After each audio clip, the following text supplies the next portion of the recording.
Муйдина Альвапова, которого оккупационная власть Крыма обвиняла в поджогах, до сих пор находится в СИЗО. Его задержали 23 января, обвинив в массовых поджогах автомобилей в Ялте. Он свою вину не признает. Позже российская ФСБ задержала 40-летнего жителя Челябинска, который имел все химические жидкости для поджога и сам во всем признался. Все, кто свидетельствовал против Муйдина, отказались от своих показаний. Многие видят в этом политику репрессий и запугивания.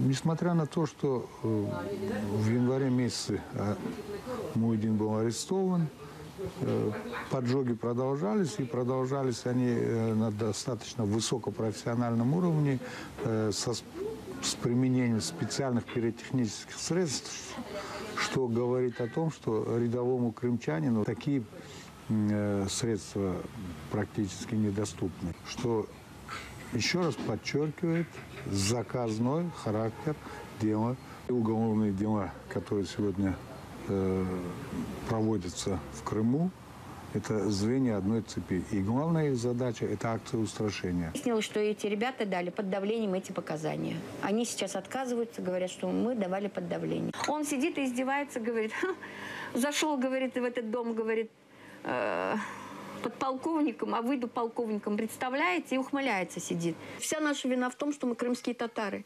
Что вы начинаете политизировать? Я говорю, вся вина наша только в этом, говорю. Я другого здесь этого не вижу.